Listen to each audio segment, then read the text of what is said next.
ഇന്ന് തന്നെ ഡൗൺലോഡ് ചെയ്യൂ. കാണൂ നിങ്ങളുടെ ഫേവറേറ്റ് ഷോസ്. നിങ്ങൾ ചെന്ന് സച്ചിയോടും അർച്ചനയോടും ചടങ്ങ് നടത്തിക്കൊള്ളാൻ പറയും. അങ്കിൾ ഇല്ല, ഈ വളകാപ്പ് ചടങ്ങിൽ അങ്കിൾ ഇല്ലെങ്കിൽ പിന്നെ അവർക്ക് എന്താ സന്തോഷം? അങ്കിളെ, അങ്കിളിന്റെ പേരെക്കുട്ടിയാ അർച്ചന പ്രസവിക്കാൻ പോകുന്ന. അങ്കിളിന് ഒരുപാട് പ്രശ്നങ്ങളുണ്ടാവും, അതെനിക്കറിയാം. പക്ഷേ പ്രശ്നങ്ങളില്ലാത്ത ആരുമില്ല അങ്കിളെ. എങ്കിലും ജീവിതത്തിലെ ചെറിയ സന്തോഷങ്ങളിലൊക്കെ എല്ലാവരും പങ്കുചേരുന്നില്ലേ? ഇന്നത്തെ ദിവസം അങ്കിൾ അവരെ ചേർത്ത് പിടിച്ചില്ലെങ്കിൽ പിന്നെ പിന്നെ അങ്കിൾ അവരെ സ്നേഹിച്ചു എന്ന് പറയുന്നതിൽ എന്താ അർത്ഥം? മോനെ, നിങ്ങൾ പറയുന്നതൊക്കെ ശരിയാ. പക്ഷെ ഈ അച്ഛനിപ്പോ ഇതിന് മാത്രമേ കഴിയൂ. അർച്ചനയുടെ വളകാപ്പ് ചടങ്ങിൽ പങ്കെടുക്കാതെ മാറി നിൽക്കുന്നത് ഞാൻ ചെയ്യുന്ന മഹാ അപരാധം തന്നെയാ, എനിക്കറിയാം. എന്നാൽ ഇതല്ലാതെ എന്റെ മുന്നിൽ വേറെ മാർഗമില്ല. വേണ്ട സഞ്ജു,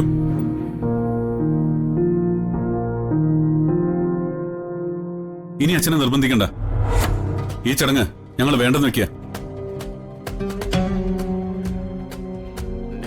ഇനിയും നടത്താൻ ഞങ്ങൾക്കും താല്പര്യമില്ല. അച്ഛന്റെ വാശി തന്നെ ജയിക്കട്ടെ, ഞങ്ങൾ തോറ്റു കൊടുക്കാം. ഞങ്ങളുടെ ഏറ്റവും വലിയ സ്വപ്നത്തെ ചവിട്ടി അരച്ചതില് അച്ഛന് സന്തോഷിക്കാം.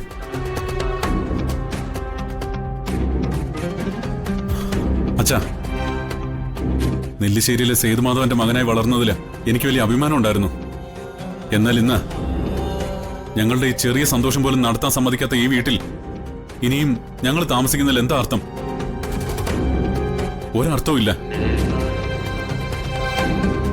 ഈ വീടും അച്ഛന്റെ സ്വത്തും സൗകര്യങ്ങളും ഒന്നും ഇന്നത്തെ ഈ ദിവസത്തേക്കാൾ വലുതല്ല അച്ഛാ.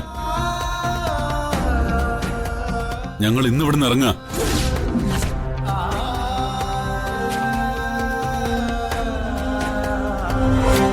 ഇങ്ങനൊരു തീരുമാനം എടുക്കുന്നതില് അച്ഛൻ ഞങ്ങളോട് ക്ഷമിക്കണം.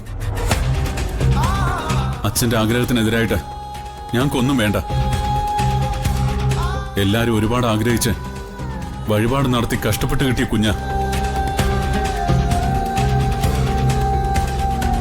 അതിന്റെ പേരിൽ എല്ലാരും ജാതകദോഷം ആരോപിച്ചപ്പോഴും ഞാൻ ആരെയും ഒന്നും പറഞ്ഞില്ല. പക്ഷെ ഇനി ഇതൊന്നും കേട്ടു നിൽക്കാൻ ഞങ്ങളെ കൊണ്ട് പറ്റില്ല. ഒരു വാടക വീടായാലും മതി, അല്പം സമാധാനം കിട്ടിയാൽ മതി. ജീവിതം സന്തോഷമായിട്ടങ്ങ് പൊക്കോളൂ. ഞങ്ങള് അങ്ങനെ എവിടെയെങ്കിലും പോയി ജീവിച്ചോളാം. അച്ഛന്റെ കൺമുമ്പിൽ പോലും ഇനി ഞങ്ങൾ വരില്ല.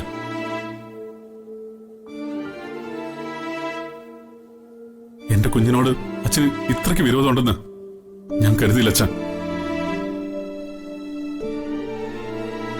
സഞ്ജു, ലക്ഷ്മി, വാ നമുക്കിറങ്ങാം. എവിടെങ്കിലും ഒരു വാടക വീട് കണ്ടുപിടിക്കണം. ഇനി അങ്ങനെയൊക്കെ മതി ഞങ്ങളുടെ ജീവിതം. എടാ,